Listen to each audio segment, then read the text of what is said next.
सध्या शेअर मार्केटच्या नावाने डब्बा ट्रेडिंग हा प्रकार सगळ्यात सुरू आहे ऑल ओव्हर इंडिया. आणि या डब्बा ट्रेडिंगच्या मार्फतीने लोकांना काय झालं की 2019 नंतर कोविडनंतर थोडक्यात शेअर मार्केटमध्ये फार कमी वेळात खूप जास्त नफा मिळतो किंवा वगैरे वगैरे ह्या सगळ्या ट्रेंड्समुळे लोक इन्व्हेस्टमेंट करायला एकदम इमिजिएटली रेडी असतात. आणि ह्या माइंडसेटमध्ये जे पटकन नफा मिळून जास्तीत जास्त पैसा कमवण्याच्या माइंडसेटमध्ये जी लोक आहेत ही म्हणजे शक्यतो ह्या गोष्टींना फसतात. आणि याच्यामध्ये काय आहे की सेम असंच आहे, शेअर मार्केट सुरुवातीला हे लोक काय करतात, जी वेगवेगळे ॲप्लिकेशन्स किंवा कॉल सेंटर्स वगैरे चालवतात, ही सुरुवातीला तुम्हाला थोड्या अमाऊंटला चांगला बेनिफिट देतात. आणि याच्यामध्ये काय होतं की अरे वा चांगला बेनिफिट मिळतो ह्या हिशोबाने, मग आपण काय करतो की एक्स्ट्रा इन्व्हेस्टमेंट करण्याची हे दाखवतो, म्हणजे इंटरेस्ट दाखवतो. आणि अशा वेळेस हे लोक काय करतात, एक कुठलं तरी एक ॲप्लिकेशन APK फाईल पाठवतात, तुमच्या मोबाईलमध्ये डाउनलोड करतात ती आणि सांगतात की आमच्याकडे जसं एंजल ब्रोकिंग आहेत किंवा अदर शेअर खान वगैरे आहे, अशासारखंच आमचं पण एक चॉईस आहे, असे ब्रोकरेज ॲप आहे आमचं आणि आम्ही त्यामध्ये करतो सेम त्या पद्धतीने.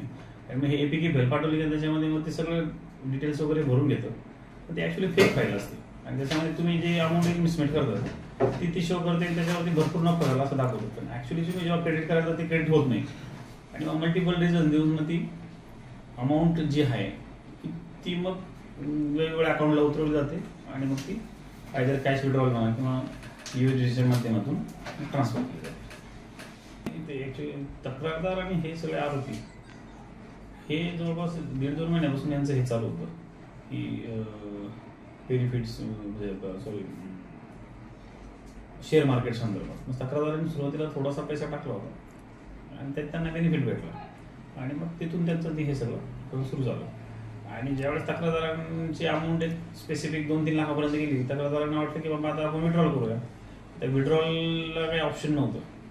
मग त्यांनी काय केलं की ते मल्टिपल तुमचे काय स्कोर एवढा आहे, क्रेडिट एवढंच आहे किंवा हे आहे ते आहे, असे कानातून परत मल्टिपल टाईम ही अमाऊंट घेत राहिले ते आणि त्या माध्यमातून त्यांना चालू राहिलं. मग शेवटी तक्रारदारांना प्रत्येक वेळी काही ना काही रिझन सांगून अमाऊंट घेत होते. मग तक्रारदारांना संशय आला की बाबा याच्यात काहीतरी प्रॉब्लेम आहे आणि मग त्यांनी ऑनलाईन कंप्लेंट देऊन पोलीस स्टेशन कंप्लेंट दिली. 8,33,000. किती आरोपी एकंदर तुम्ही ताब्यात घेतलेले आणि त्यांचं फॅमिली बॅकग्राऊंड किंवा प्रोफेशनल आणि बाकी इतर काय आहेत, जसं की क्रिमिनल रेकॉर्ड्स? आपण MP मध्ये 5-7 लोक ताब्यात घेतली होती. त्याच्यामध्ये MP ऑनलाईनमध्ये काय की त्यांनी कॅश करून घेतलं होतं. ॲक्च्युली बघायला गेलं तर त्यांचा त्यात काय रोल नाही. मग ॲक्च्युअल रोल होता की पहिल्यांदा एक आरोपी ताब्यात घेतला मग मुंबई एअरपोर्टवरून, जसं लोकेशन्स वगैरे ट्रॅक केलं आणि ज्याच्या अकाउंटला काही पैसे म्हणजे बरेचसे पैसे पाहून 2-2.5 करोड रुपये उतरलेले होते. मग त्याला जेव्हा ट्रॅक केलं त्याचे मोबाईल्स वगैरे चेक करून ते थोडं हळूहळू लक्षात आलं की 100% कॉल सेंटर चालू. मग कंप्लेंटला जो कॉल येत होता त्या कॉलचं लोकेशन्स हे उज्जैनचं होतं आणि मग त्या कॉलला ट्रेस करत आणि ह्या आरोपीच्या मोबाईलमध्ये मेलगाठाच्या अनुषंगाने आपल्याला थोडंसं ट्रेस आउट झालं, पण लोकेशन मात्र ट्रेस होत नव्हतं. मग आपण काय केलं की ज्या 2-3 अकाउंटला MP मध्ये अमाऊंट उतरली होती त्या अकाउंटला फाइंड आउट केलं तर ते बघितलं तर ते मनी ट्रान्सफर वाल्याच ना त्यांच्या अकाउंटला 50,000 25,000 अशी उतरली होती.